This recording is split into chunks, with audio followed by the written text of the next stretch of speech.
Hello class 6 students, कैसे हैं आप सब। आई होप आप सब पढ़े होंगे। तो आइए आपकी क्लास का एक और पेपर सोल्व करते हैं जो कि इंग्लिश का है। और PT1 एग्ज़ाम्स जैसे कि आपको पता ही है आपके चल चुके हैं, या तो कुछ स्कूल्स में चल चुके हैं या चलने वाले हैं। अब ये पेपर क्योंकि सेट किया है PMC के निर्धालय ने, स्कूल में आ चुका पेपर है, लेकिन इस बात से कोई फ़र्क नहीं पड़ता कि किस स्कूल के हो आप। मेन मोटिव क्या है हमारा कि हमारे जो कॉन्सेप्ट्स और जो क्वेश्चंस जो सिलेबस में आ रहे हैं, जो पेपर में जो चैप्टर्स आ रहे हैं, उनका रिवीजन हो जाना है। एक रिवीजन हो जाए, दूसरा हमारे मोस्ट इम्पोर्टेंट क्वेश्चंस हमारे सामने निकल जाए आंखों के सामने, और पेपर को सोल्व करने की अप्रोच समझ में आ जाए। ये हमारा मेन मोटिव रहता है।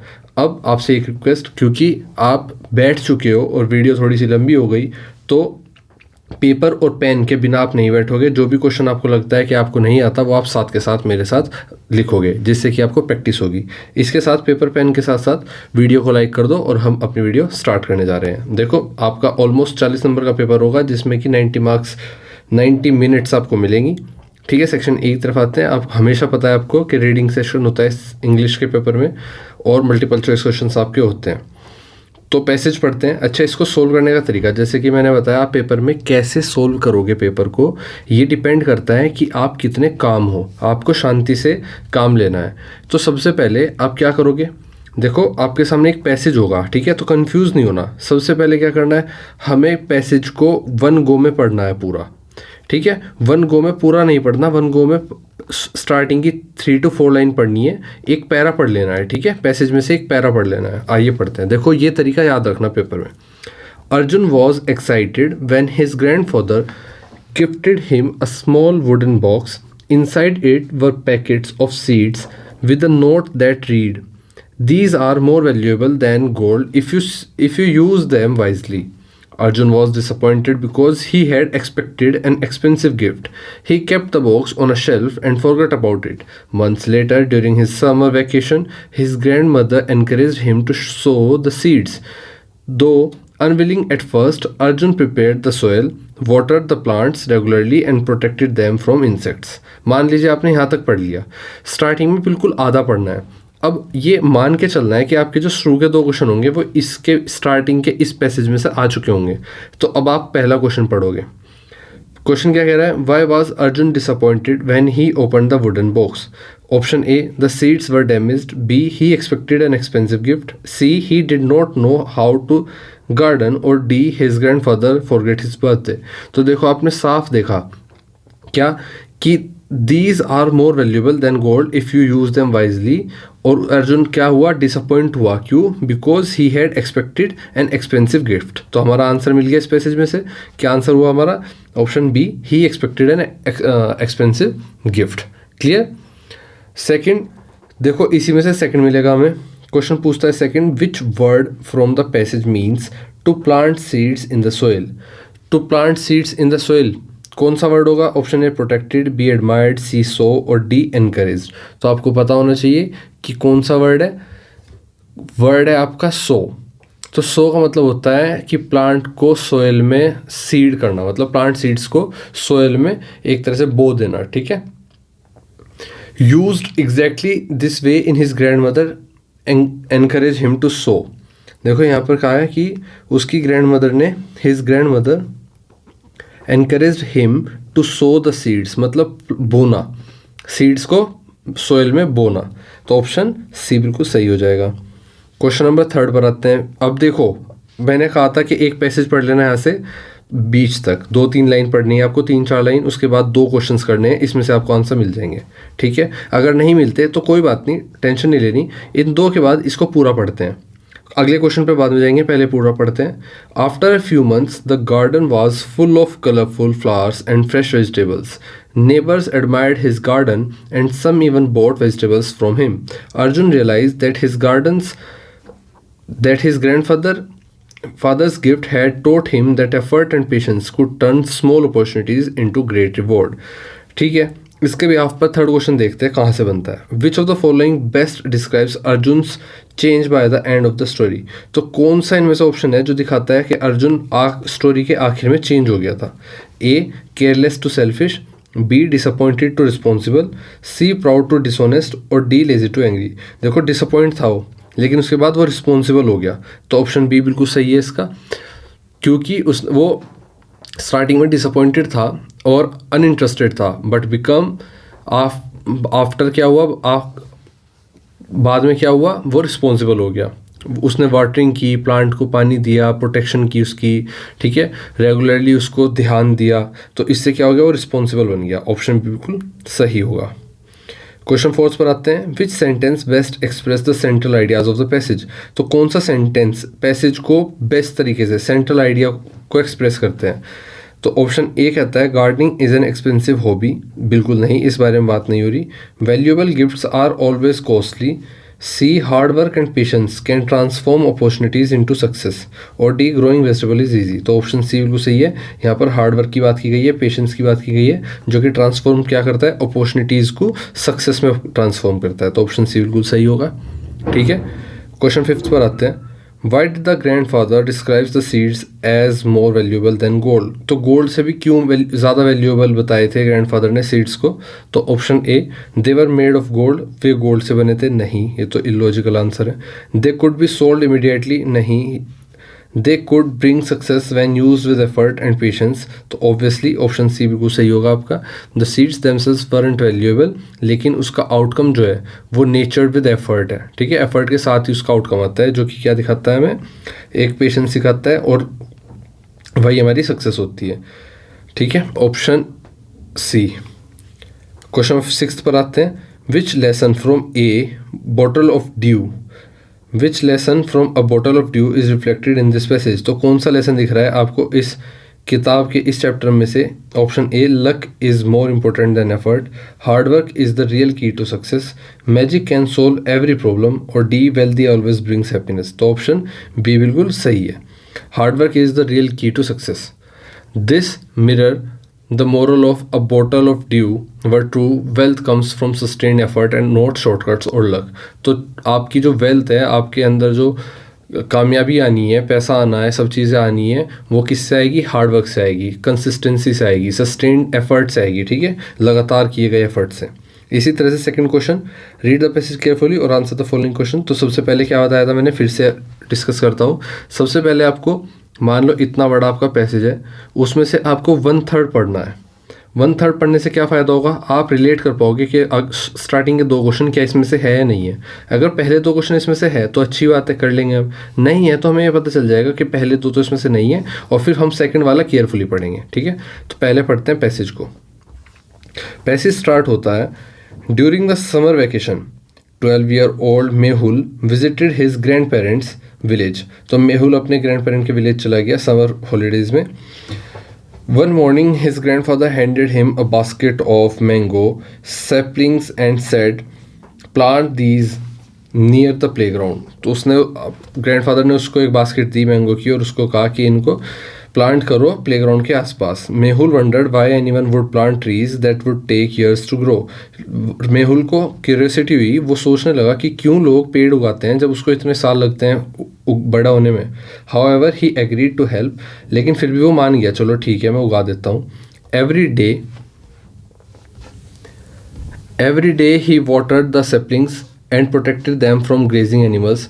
तो हर रोज़ वो उसको पानी देता था और देखता था कि कहीं उसको खा ना जाए, पौध को जानवर ना खा जाए उस पौध को। ठीक है, इस तरह से चलता रहा। इसके बाद before returning home he noticed tiny green leaves on each plant. थोड़े दिन घर पहुंचने से पहले उसने देखा कि वो वहाँ पर ना छोटी छोटी वो आ गई थी, पत्तियाँ आ गई थी उन प्लांट्स पर। 5 years later, 5 साल बाद Mehul visit the village again. 5 साल बाद वो विलेज दोबारा से जाता है, और saplings had grown into tall trees. और जो सेपलिंग्स पौध थी वो बड़ी होकर पेड़ बन गई थी। That provide shade to children playing in the playground. जिसके बाद उसने देखा कि वहाँ पर उसकी छाँव में, पेड़ की छाँव में बच्चे खेल रहे थे। Birds built nest on their branches. Birds ने अपने घोंसले बना लिए थे उसके ब्रांचेस पर। और villagers enjoyed sitting under them during hot afternoons. और गर्मी के दिनों में विलेज के लोग वहाँ पर बैठना पसंद करते थे छाँव में। Looking at the trees, Mehul realize that small acts of care and patience can benefit many people for years to come. पेड़ को देखते हुए मेहुल सोचता है, मेहुल रियलाइज़ करता है कि छोटे छोटे कदम हमारे जो केयर के होते हैं, पेशेंस के होते हैं, वो आगे चलकर बहुत बड़े रिटर्न देते हैं हमें, ठीक है, बहुत बड़ा फ़ायदा देते हैं हमें। इसके भी आप पर पहला क्वेश्चन क्या है कि why did Mehul initially wandered about planting the sapling. तो स्टार्टिंग में पौध को बोने के लिए क्यों वो चौकित एकदम से अचंभित हो गया था। तो ऑप्शन क्या, आंसर क्या था आपका, इसलिए हो गया था क्योंकि उसको ये लगता था कि इतने सालों में पेड़ उगते हैं फिर भी हम क्यों उगाते हैं पेड़। तो ऑप्शन देखते हैं कौन से ऑप्शन में हमारा सही आंसर है। ऑप्शन ए कह रहा है he did not like trees, नहीं। He thought they would take many years to grow, he was afraid of gardening, नहीं। और he wanted to play instead, नहीं। तो ऑप्शन बी बिल्कुल सही है। तो वो सोचता था कि क्यों, जब इन्हें बहुत साल लगते हैं बड़ा होने में। सेकंड क्वेश्चन देखते हैं, विच word from the passage means young trees. तो यंग ट्रीज का मतलब क्या है, सेपलिंग्स। जो आपकी पौध होती है ना उसको यंग ट्री कहते हैं, ठीक है। यंग ट्री को बेसिकली पौध को सेपलिंग्स कहते हैं, जो यंग ट्री कहलाता है। तो पैसेज में भी सेपलिंग्स का यूज़ हुआ है हर जगह, ठीक है।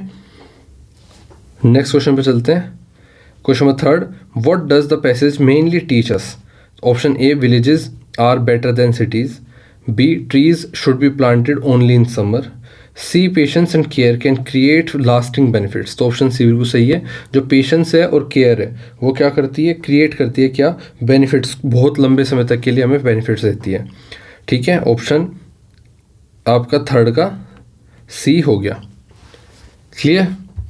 एंड फोर्थ पर आते हैं, विच quality of Mehul helped him complete his task successfully, pride, patience, careless और एंगर। तो ऑब्वियसली पेशेंस। पेशेंस से ही आप पेड़ लगा सकते हो, पेड़ को ग्रो कर सकते हो। Fifth, Mehul's efforts benefit many people. Mehul के जो एफर्ट थे उसने काफ़ी सारे लोगों को लाभ पहुंचाया। Which value does this best reflect. कौन सी वैल्यू है इसमें से जो सबसे ज़्यादा परफेक्ट बैठती है यहाँ पर। सेल्फिशनेस, नहीं। पेशेंस एंड रिस्पॉन्सिबिलिटी, बिल्कुल सही, option B, patience and responsibility. ना ही गर्व की बात है आप, ना ही केयरलेसनेस की, पेशेंस है और रिस्पॉन्सिबिलिटी की बात आती है। सेक्शन बी पर आते हैं। राइटिंग एंड ग्रामर सेक्शन आपके सामने 10 क्वेश्चन होंगे 10 नंबर के। ये ज़रूरी नहीं है कि एक एक नंबर के आए, 2-2 नंबर के भी आ सकते हैं। पहले आपके 5 question fill in the blanks है जिसमें एक एक नंबर के हैं। तो फर्स्ट क्वेश्चन है आपका, Riya wanted to participate in the story telling competition. Riya चाहती है कि वो स्टोरी टेलिंग कॉम्पिटिशन में पार्टिसिपेट करे।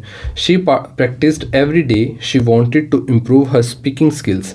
तो वो प्रैक्टिस करती है और इम्प्रूव करती है अपनी स्पीकिंग स्किल्स को। जिसके बाद आपसे पूछे गए हैं कुछ मल्टीपल चॉइस क्वेश्चन और उसके लिए क्या दिए गए आपको, कुछ वर्ड्स दिए गए हैं, कौन सा फिट बैठता है, कौन सा इस सेंटेंस के ब्लैंक स्पेस में सूट करता है। तो जैसे ऑप्शन पहले क्वेश्चन में क्या है, ए, बी, सी, डी, और इसको फिट बैठाना है, ठीक है। Choose the correct connecting word. तो रिया चाहती थी पार्टिसिपेट करना स्टोरी टेलिंग कॉम्पिटिशन में। शी प्रैक्टिस एवरीडे, वो डेली प्रैक्टिस करती थी और क्या चाहती थी कि वो अपनी स्पीकिंग स्किल्स को इम्प्रूव करे, ठीक है। Choose the correct connecting word, because, but, all दो, और। तो अब देखते हैं सेकेंड। फिफ्थ,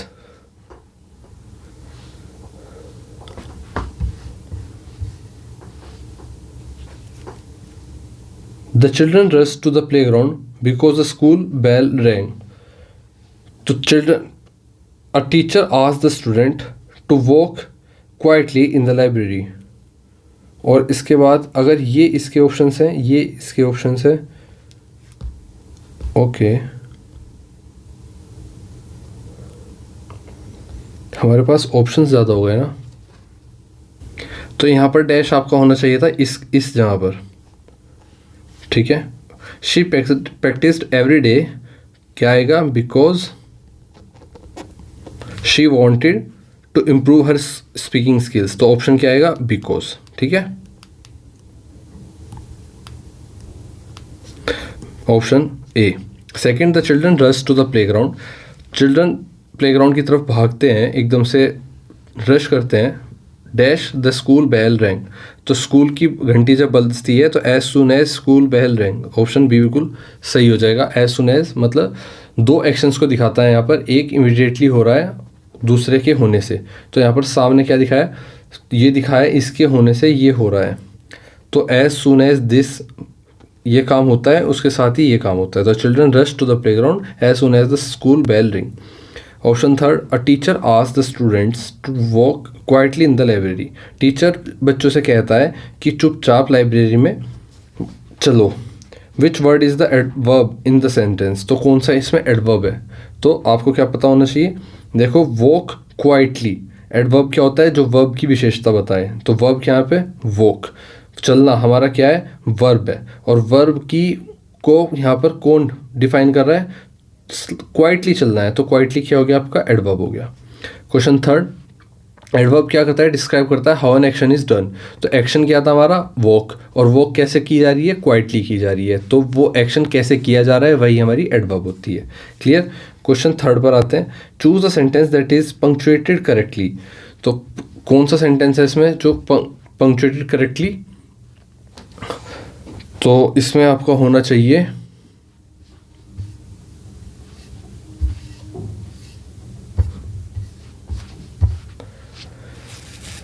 पहला है what a wonderful painting it is, what a wonderful painting it is. तो यहाँ पर दूसरा है what a wonderful painting it is, what a wonderful painting it is और what a wonderful painting it is. तो सबसे पहले क्या इनमें फ़र्क देख लेते हैं, पहले है क्या।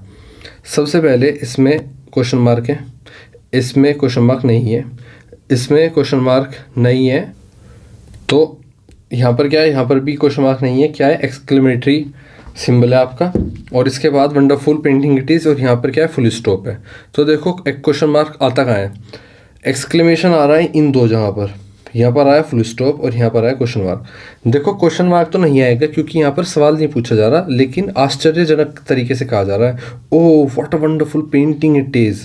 तो ये क्या है, ये आश्चर्यजनक वर्ड है, आश्चर्यजनक सेंटेंस है। जो भी सेंटेंस ऐसे एक्सक्लेमेटरी होगा, आश्चर्यजनक वाला होगा, इसमें क्वेश्चन मार्क नहीं लगेगा, इसमें क्या लगेगा, एक्सक्लेमेशन लगेगा। मतलब बात को एकदम से अचानक तरीके से कह रहे हैं, तो ऑप्शन ए नहीं होगा, क्वेश्चन मार्क नहीं लगेगा। अच्छा फिर फुल स्टॉप भी नहीं लगेगा, क्या लगेगा, एक्सक्लेमेशन लगेगा, जो ये आपका ये वाला साइन होता है। ठीक है। अब एक्सक्लेमेशन क्यों लगा, क्योंकि इसको हम एक तरह से ऐसा स्टेटमेंट कह रहे हैं कि ये कंप्लीट हो जा रहा है यहाँ पर कि oh what a wonderful painting it is. अब इसमें क्या है, व्हाट है स्टार्ट में, व्हाट का क्या सीन है, व्हाट का सीन ये होता है कि जब भी डब्ल्यू वर्ड आए तो स्टार्टिंग ओवर डब्ल्यू वर्ड से, तो आप क्या लिखोगे, उसको कैपिटल लिखोगे। तो यहाँ पर कैपिटल नहीं है तो ये भी नहीं होगा, तो ऑप्शन बी बचा हुआ सिर्फ। फोर्थ पर आते हैं, the principal announced, principal announce करते हैं the floor is wet please walk, floor is wet please walk dash to avoid slipping. तो कैसे चलो, ऑप्शन ए लाउडली चलो, स्लोली चलो, ब्राइटली चलो, एंगरली चलो। तो आपका फोर्थ होगा स्लोली चलो। देखो फ्लोर पर क्या, फ्लोर है गीला, प्रिंसिपल कह रहे हैं कि गीला फर्श है, कैसे चलो, धीरे चलो। तो ऑप्शन बी बिल्कुल सही होगा, स्लोली चलो। फिफ्थ पर आते हैं, अ teacher asked the students to walk quietly in the library, which word is the adverb in the sentence। Same walk quietly adverb बताना है, ये चीज़ दूसरी बार आ रही है। quietly क्या है, आपका adverb है, हमेशा याद रखेंगे adverb है। नेक्स्ट क्वेश्चन तो पढ़ते हैं, question number fourth, right while returning from the school library, school library से वापस आते हुए तुम रियलाइज़ करते हो कि तुम्हारा जो ब्लू वाटर बॉटल है वो खो गया है, किसमें, स्कूल कैंपस में। It has your name and class written on it, उसके ऊपर तुम्हारा नाम और क्लास लिखी हुई है। You want it return as it is a gift from your grandparents, तुम्हें वो वापस चाहिए क्योंकि तुम्हारे वो ग्रैंड पेरेंट्स ने तुम्हें गिफ्ट दिया था। एज रिया और रोहन ऑफ क्लास 6, तो मान लेते हैं आप रिया या रोहन हो जो कि क्लास 6 का बच्चा है, एक नोटिस बनाता है 50 वर्ड्स का for the school notice board. Mention क्या क्या करना है आपको, व्हाट हैज़ बीन लॉस्ट, क्या खुआ है, where it may have been lost, कहाँ पर खुआ है, how it can be identified, कैसे आप उसको पहचान सकते हो, and whom to contact if found, और अगर आपको मिलती है तो वो चीज़ आप किससे कॉन्टैक्ट करोगे। ठीक है, ये कितने नंबर का है, 5 नंबर का आपका क्या लिखने को मिला है आपको, नोटिस। अब हमेशा याद रखो नोटिस का एक फॉर्मेट होता है, तो फॉर्मेट के भी नंबर होते हैं। मान लो अगर आपको नहीं लिखा जा रहा नोटिस तो फॉर्मेट भी याद करके जाओगे तो भी आपको 3 नंबर मिलेंगे। अब देखते हैं कि आप क्लास 6 में फॉर्मेट को कैसे याद रखते हो। मैं कराता हूँ और फिर आपको दिखाता हूँ कि कैसे आपको नोटिस लिखना है।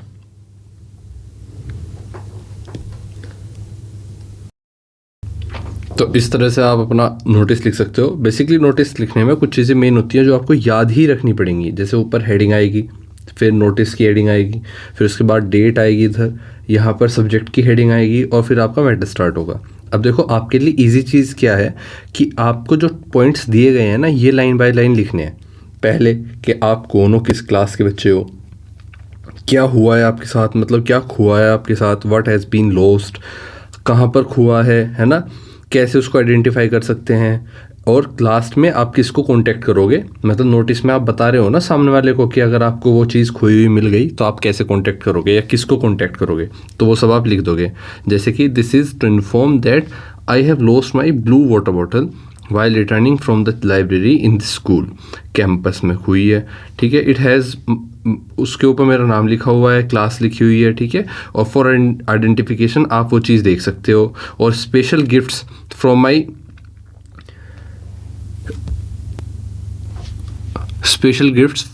ग्रैंड पेरेंट्स, और वो मेरे ग्रैंड पेरेंट्स की तरफ से एक स्पेशल गिफ्ट था। जो भी उसको ढूंढेगा मैं उसको रिक्वेस्ट करता हूँ कि वो किसको हैंड ओवर कर दे, या तो टीचर को, क्लास टीचर को हैंड ओवर कर दे, या फिर मुझे। मेरा नाम रोहन है और मैं क्लास 6th का बच्चा हूँ, ठीक है। इस तरह से आप लिखोगे। सेक्शन सी की तरफ बढ़ें तो लिटरेचर का पार्ट आ जाता है। 20 नंबर के क्वेश्चंस इसमें होंगे। लिटरेचर वो पार्ट जो आपकी NCERT बुक से, आपके जो लिटरेचर बुक लगी हुई है, आपके स्कूल में बुक्स होती है ना, उन बुक्स में से जो डायरेक्ट चैप्टर बेस्ड क्वेश्चंस आते हैं। जैसे कि फर्स्ट है आपका, a famous influencer praises a student repeatedly and convince him to reveal his exam answers, which character behaves like the fox। तो आपसे डायरेक्टली आपसे पूछा गया है कि कौन सा कैरेक्टर था जो किसके जैसे, फॉक्स के जैसे बिहेव करता था।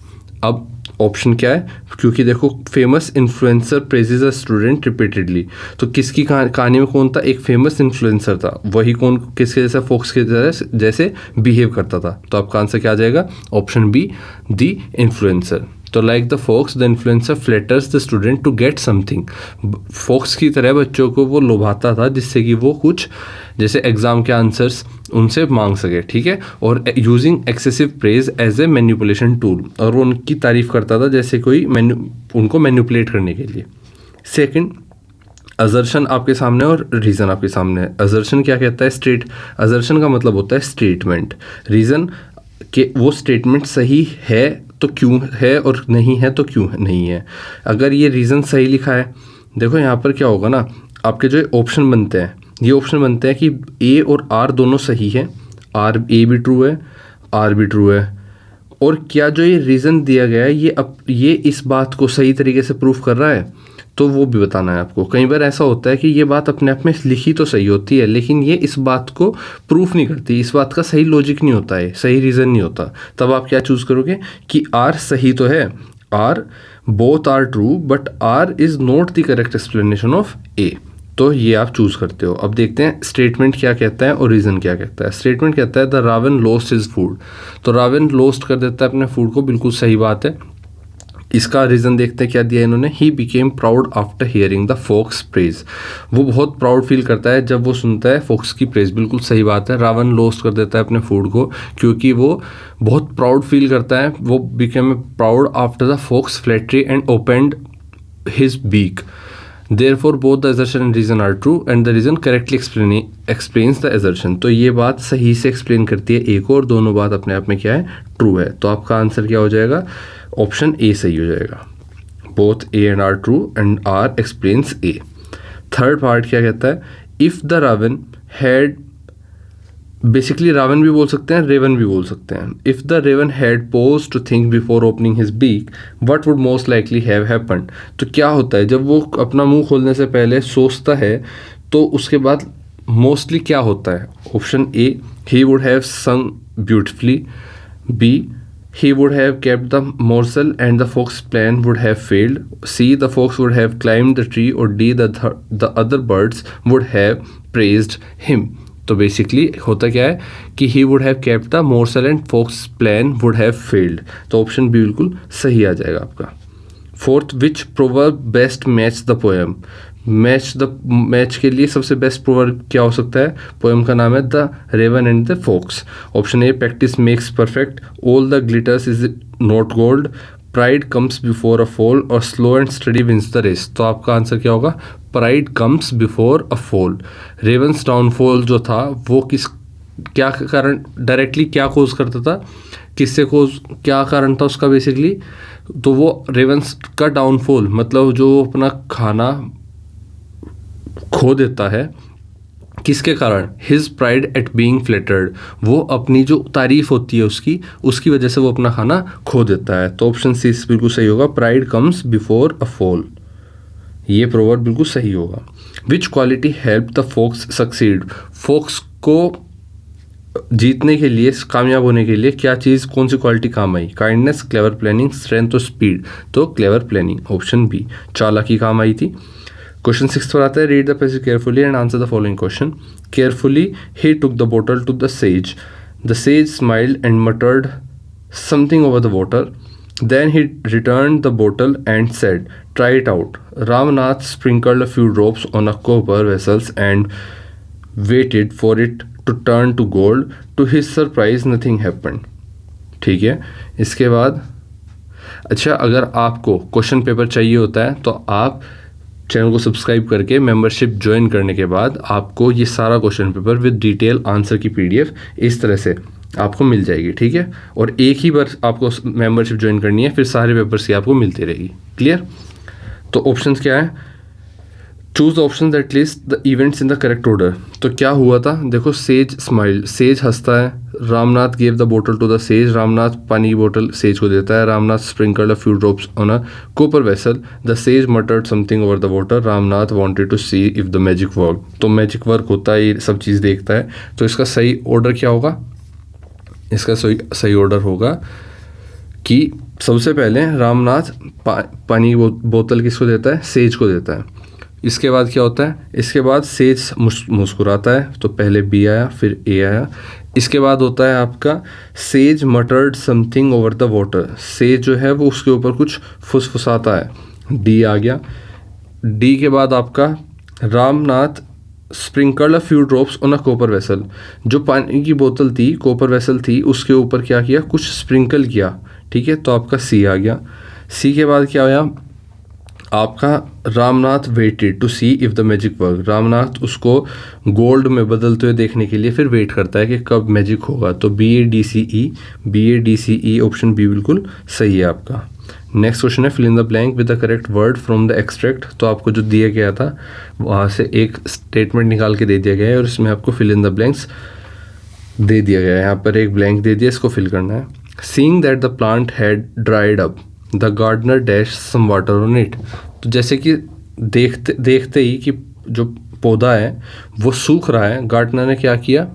गार्डनर ने स्प्रिंकल किया some water on it, sprinkle, gardener ने sprinkled some water, sprinkled some water on it, ठीक है।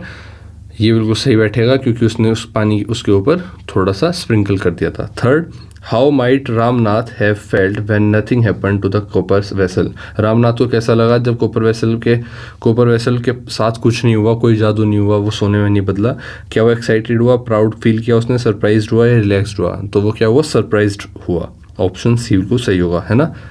Question fourth, what does the sage instruction try it out suggest about him. तो उसका जो सेज के इंस्ट्रक्शन थे कि इसको ट्राई करो, सजेस्ट, आपको इसके क्या सजेस्ट करोगे उसके बारे में? ऑप्शन ए कि he wanted Ramnath to discover the truth himself, वो चाहता था कि जो रामनाथ है वो खुद सच्चाई को देखे। He was unsure about the magic, उसको मैजिक के बारे में कुछ पता नहीं था। He wanted to fool Ramnath immediately, वो रामनाथ को मूर्ख बनाना चाहता था। और he had forgotten the magic spell, या फिर वो जादू भूल गया था। देखो हुआ क्या था, वो चाहता था कि रामनाथ खुद सच्चाई को देखे कि ऐसा कुछ नहीं होता। तो ऑप्शन ए बिल्कुल सही होगा। Fifth, which lesson can be learn from this extract. इससे आपको क्या सीखने को मिलता है? Success always comes through magic, we should depend on luck for success, we should verify things through experience and value hard work. तो हमें चीज़ों को एक्सपीरियंस करना चाहिए और हमें हार्ड वर्क करते रहना चाहिए, ठीक है। हार्ड वर्क जो होता है उसकी वैल्यू करनी चाहिए। Clear? We should verify things, हमें हर चीज़ को कैसे वेरीफाई करना चाहिए? उसको एक्सपीरियंस करके। 7th पर आते हैं, आंसर एनी 5 क्वेश्चंस। आपके सामने 6 क्वेश्चन लिखे हैं, इनके किसी 5 के आंसर आपको देने। अब इन 5 के आंसर आपको मैंने कैसे प्रोवाइड कराए हैं? तो ऑप्शन है, what did the sage ask Ramnath to do to make the magic potion. तो कैसे सेज रामनाथ से जादू करने के लिए पूछता है? The sage told Ram, says Ramnath को बोलता है कि पहले तो एक बोतल लाओ जिसके ऊपर कलेक्ट अ बोतल of dew every single morning, रोज़ सुबह एक बोतल में जो ओस होती है उसको इकट्ठा करो, without missing even one day, एक भी दिन चूकना नहीं चाहिए। डेली आपको क्या करना है, रामनाथ को कहता है सेज कि डेली उसमें ओस इकट्ठी करनी है, चूकना नहीं चाहिए एक भी दिन। 6 दिन के लिए लगातार करो, 6 साल के लिए, for 6 long years, and then bring it back to him. और फिर कहता है कि मेरे पास उसको लेके आओ। तो ये क्या था, ये रामनाथ ने उसको वो एक तरह से कहा था कि करने के लिए, ठीक है। Second, why does the raven forget that his voice is just a croak. तो रेवन भूल क्यों गया था कि वो उसकी जो आवाज़ है वो बहुत बेकार है, क्रोक है basically. The raven forgets that his voice is just a croak because, ये इसलिए हो गया था क्योंकि फॉक्स ने बहुत बढ़ा चढ़ाकर उसकी तारीफ़ कर दी थी, झूठी तारीफ़, जिससे वो क्या हो गया था, प्राउड फील करने लगा था। और वो क्या होता था, raven wants to prove the fox words true, और वो उसको प्रूव करना चाहता था कि जो लोमड़ी ने कहा है वो सब सच है, बल्कि लोमड़ी ने क्या कहा था, झूठ कहा था। So he opens his beak to sing and forgets his real voice, जिसकी वजह से क्या हुआ कि वो गाने लगता है और वो अपनी आवाज़ भूल चुका था कि उसकी आवाज़ कैसी ख़राब है। C part, how did the sage make Ramnath believe that there is no magic potion. तो कोई मैजिक नहीं है उस पूरी घटना में, कोई जादुई क्रिया नहीं है। रामनाथ को कैसे बिलीव कराया सेज ने? तो सेज ने कुछ नहीं किया, सिंपली उसे कहा कि पहले तू क्या कर कि टेस्ट ना, एक मैजिक टेस्ट करने के लिए कहा Ramnath to test the magic water himself on a copper vessel. तो उसने क्या किया कि रामनाथ से कहा कि तू खुद क्यों नहीं करता। तो वो क्या लाया, कॉपर वेसल लाया था। कॉपर वेसल के ऊपर उसने क्या किया, स्प्रिंकल किया वाटर। व्हेन नथिंग हैपन, कुछ नहीं हुआ। रामनाथ ने खुद रियलाइज़ किया कि his own experience that there was no real magic, वहाँ पर कोई रियल मैजिक नहीं है, सिर्फ क्या है, discipline, efforts of the years he had spent had value, जो उसके बहुत सालों तक किए गए जो एफर्ट्स थे उसकी वैल्यू है बेसिकली, वहाँ पर कोई मैजिक नहीं है। फोर्थ है डी, आपसे पूछा जाएगा कि imagine someone praises you too much, जब कोई आपकी बहुत ज़्यादा तारीफ़ करे, हाउ वुड यू रिएक्ट, कैसे आप रिएक्ट करोगे। Open ended, personal response, sample answer below. तो थोड़ा ओपन एंडेड आंसर आपको लिखना है। I would enjoy the compliment but stay careful, आपको क्या करना है, कॉम्प्लीमेंट को एंजॉय करना है लेकिन केयरफुल रहना है कि कोई not let it affect my judgement, किसी के कहने से आपका जो जजमेंट है वो बदलना नहीं चाहिए। आपके बारे में जो कोई उल्टी सीधी गलत बढ़ा चढ़ा कर अगर कोई तारीफ़ करे तो आपको उससे बचना है। I would remember the lesson of the raven and the fox, और आपको रेवन और फॉक्स की कहानी को याद रखना है, कैसे एक कौवे के साथ एक फॉक्स ने जाल बुनकर उसकी चालाकी से उसको नुकसान पहुंचाया था। That excessive praise is often use to get something from us, जब भी कोई ऐसे तारीफ़ करे तो समझो उसको कोई चीज़ हमसे चाहिए। So I would think calmly before acting on it, तो मैं बहुत कामली सोचूंगा उसके ऊपर कोई एक्शन लेने से पहले। क्लियर, इस तरह से आप आंसर लिखोगे। ई पार्ट कहता है how could Ramnath have a big banana plantation after 6 years, तो कैसे रामनाथ के पास क्या हुआ, एक बहुत बड़ा बनाना का पेड़ जो था वो बड़ा हो गया 6 साल के बाद। तो देखो उसने क्या किया, to collect fresh dew every morning for 6 years Ramnath needed a steady growing source of dew covered leaves, so he kept planting and tending banana trees through this period. By the end of 6 years his daily care had turned into a full thriving banana plantation. तो basically उसकी ओस इकट्ठा करने के चक्कर में उसने क्या कर दिया था, क्योंकि ओस केले के पेड़ के पत्तों पर आती थी तो वो केले के पेड़ को और ध्यान रखता था, उसका ध्यान रखता था, उसको कुछ होना, ठीक है, सब चीज़ें करता था। तो हुआ क्या कि वहाँ पे 6 साल बाद और तो कुछ नहीं हुआ लेकिन पेड़ बड़े अच्छे से ग्रो कर गया। एफ है why does Reynard said that say that pride is not wise, जो हमारी प्राइड होती है वो वाइज नहीं होती। प्राइड मतलब गौरवान्वित फीलिंग होती है ना, प्राइड, वो ज़रूरी नहीं है कि समझदार हो। तो basically Reynard says that pride is not wise because the raven's pride, जो रेवन की जो प्राइड थी, गौरव फील करने वाली जो फीलिंग थी वो क्या करती है, उसको फॉल्स प्रेज, उसकी झूठी तारीफ को बिलीव करा लेती है। तो जो आपकी प्राइड होती है वो कई बार आप वो समझदार नहीं होती। प्राइड जब आप किसी चीज़ के लिए गौरवान्वित फील करते हो ना, तो आप भूल जाते हो कि सही किया है गलत किया। तो he open his beak to sing, और फिर वो क्या करता है, वो गाने के लिए अपना मुंह खोलता है। फिर वो मुंह से क्या छोड़ देता है, खाना छोड़ देता है, और क्या हो जाता है, वो फोक्स को मिल जाता है। खाना कौन चुरा लेता है, वो लोमड़ी चुरा लेती है। तो pride lead to his downfall, pride ने क्या किया, उसके डाउनफॉल को लीड किया। ठीक है, इस तरह से हमने अपने सारे क्वेश्चन आंसर कंप्लीट किए। आई होप आपको हेल्प मिलेगी और आप अपने में बेहतर परफॉर्म करोगे। मिलते हैं आपसे आपकी क्लास के नेक्स्ट क्वेश्चन पेपर को सोल्व करते हुए।